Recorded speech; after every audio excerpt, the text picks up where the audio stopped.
Assalamualaikum warahmatullahi wabarakatuh. Halo anak-anak sekalian, apa kabar kalian? Masih sehat kan? Anak-anak, pagi hari ini kita ketemu lagi dalam pembelajaran IPA yang berjudul listrik statis. Anak-anak, apa yang dimaksud dengan listrik statis? Untuk memahami bagaimana listrik statis itu terjadi dalam kehidupan sehari-hari, silakan kalian simak video pembelajaran kita kali ini. Listrik statis artinya listrik tidak mengalir. Tujuan pembelajaran: 1. Memberi contoh gejala kelistrikan yang terjadi dalam kehidupan sehari-hari. 2. Mengidentifikasi jenis-jenis muatan listrik. 3. Menjelaskan interaksi dua muatan listrik. 4. Menjelaskan fungsi dan prinsip kerja elektroskop. 5. Menjelaskan faktor yang mempengaruhi besarnya gaya Coulomb dua muatan listrik. 6. Menghitung besarnya gaya Coulomb dua muatan listrik. Sebelum dilanjutkan, silakan laksanakan percobaan listrik statis sebagai berikut. Alat dan bahan yang diperlukan hanya mica cover dan kertas yang digunting spiral. Langkah kerjanya: gosok mica pada kulit atau bajumu satu arah beberapa kali. Dekatkan pada kertas spiral, lalu amati apa yang terjadi. Mudah bukan? Nanti kamu coba ya. Kita lanjutkan tentang muatan listrik. Listrik statis terjadi akibat adanya interaksi antar muatan listrik. Sehingga kita akan membahas dulu pengertian atom. Atom adalah bagian terkecil dari suatu benda yang tidak dapat dibagi lagi. Misalkan pada satu partikel kertas ini, yang tersusun oleh banyak atom yang susunannya rapat dan teratur. Meskipun tidak bisa dibagi lagi, atom bisa dibedakan bagian-bagian penyusunnya. Atom disusun oleh inti atom berupa proton yang bermuatan positif dan neutron yang netral. Juga disusun oleh kulit atom yang di dalamnya ada elektron yang bermuatan negatif. Ingat, yang bisa berpindah hanya elektron saja. Elektron inilah yang paling menentukan pada materi listrik statis ini. Gejala listrik statis dalam kehidupan sehari-hari.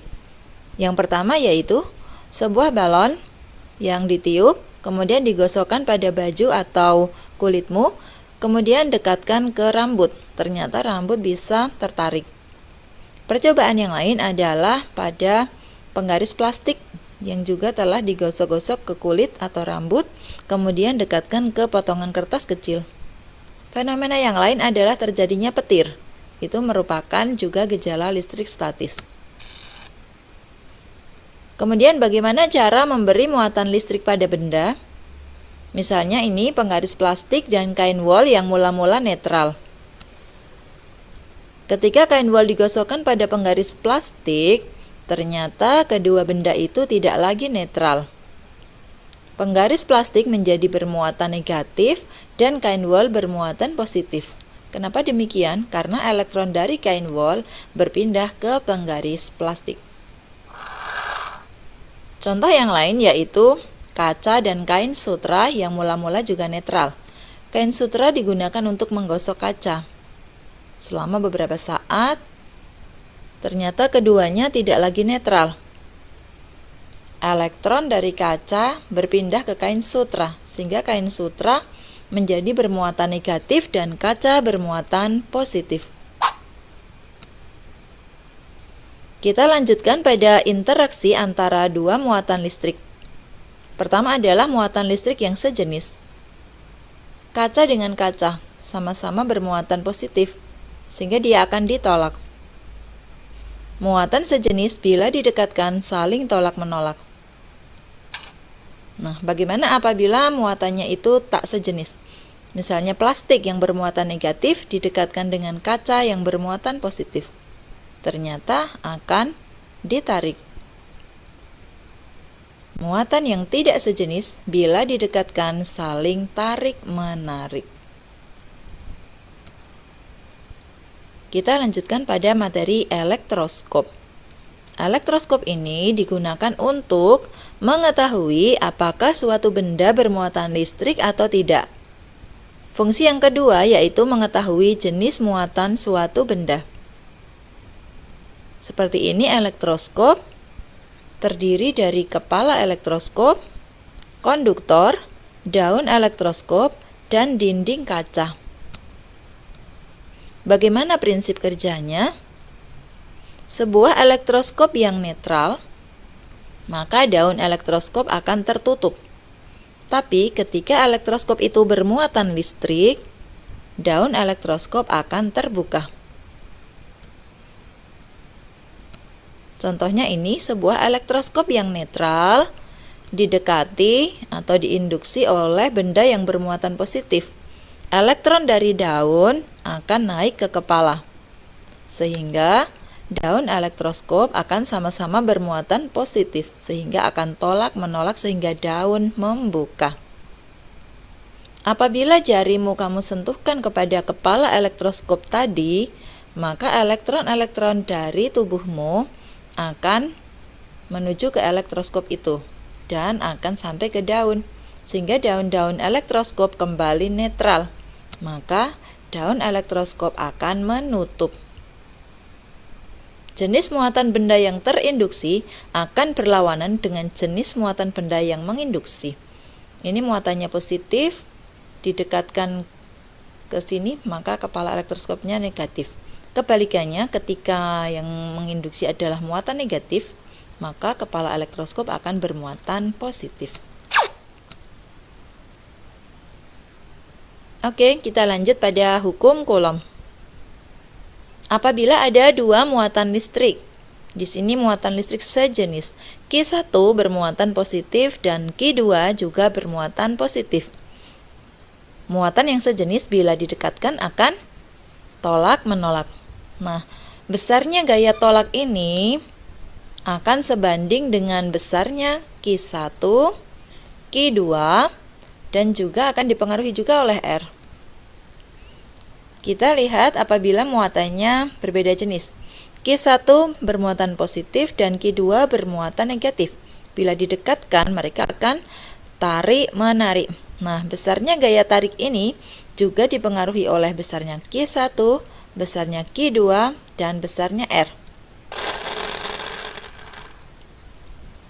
Besar gaya tarik atau gaya tolak antara muatan akan sebanding dengan besar muatan masing-masing dan berbanding terbalik dengan kuadrat jarak antara kedua muatan.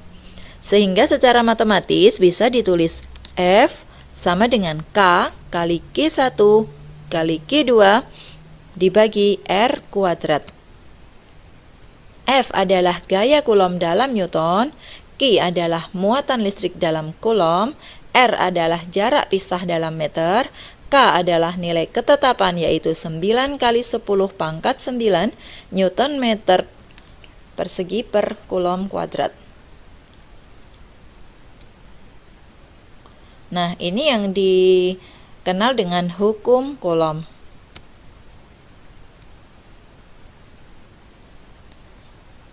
Baik, kita akan coba berikan satu contoh soal tentang hukum Coulomb. Dua buah muatan masing-masing Q1 6 mikrocoulomb dan Q2 12 mikrocoulomb terpisah sejauh 30 cm. Tentukan besar gaya yang terjadi antara dua buah muatan tersebut. Gunakan tetapan K 9 kali 10 pangkat 9 Newton meter kuadrat per Coulomb kuadrat dalam satuan standar. Kita mulai pembahasannya. Tuliskan dulu apa yang diketahui. Yang diketahui yaitu ada Q1 6 mikrocoulomb. Nah, mikrocoulomb ini kita ubah dulu ke satuan coulomb. Mikro artinya 10 pangkat min 6. Sehingga 6 mikrocoulomb sama dengan 6 kali 10 pangkat min 6 coulomb. Kemudian diketahui lagi yaitu Q2. Q2 sama dengan 12 mikrocoulomb. Diubah menjadi 12 kali 10 pangkat min 6 coulomb. Kemudian diketahui lagi jarak pisah. R sama dengan 30 cm. Diubah ke meter menjadi 0,3 meter. Kita jadikan bilangan berpangkat biar nanti mudah. Sehingga menjadi 3 kali 10 pangkat min 1 meter. Masih satu lagi diketahuinya, yaitu tetapan K.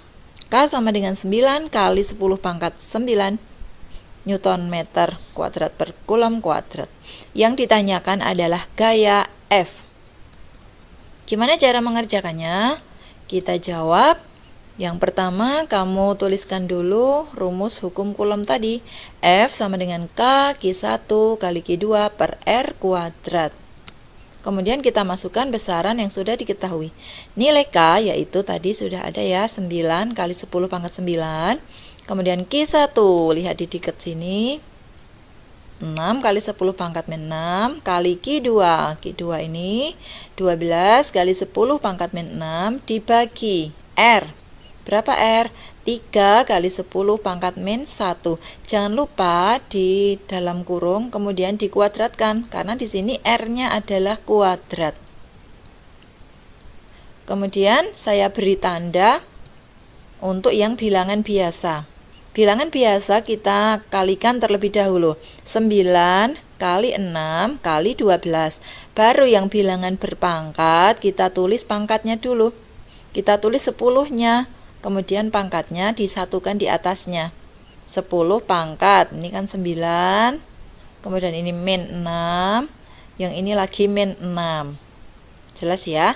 Kemudian dibagi ini per 3 kuadrat. 9 kali 10 pangkat minus 1 dikuadratkan menjadi 10 pangkat minus 2. Ya, karena ini adalah bilangan berpangkat yang dikuadratkan, maka menjadi ini perkalian. Jadinya perkalian ya. Menjadi 9 kali 10 pangkat min 2. Nah, kemudian ini di atas ada angka 9. Di bawah juga ada angka 9, berarti bisa kita coret. Maka menjadi sederhana 6 kali 12 yaitu 72. Bilangan berpangkatnya ini 10-nya kita tulis. Punya 9 dikurangi 6, masih 3, dikurangi 6 lagi berarti minus 3. Sehingga 72 kali 10 pangkat minus 3 per, ini masih ya 10 pangkat min 2. Kita lanjut lagi, 72 kita tulis kembali, 10 pangkat min 3 kita tulis lagi. Nah, yang ini yang di bawah per 10 pangkat min 2-nya agar menjadi di atas menjadi 10 pangkat 2. Tanda minusnya ini menjadi positif. Bisa dipahami? Sama dengan lagi, 72 kita tulis. Ini bilangan berpangkatnya kita jadikan 1, 10-nya cukup ditulis 1 saja.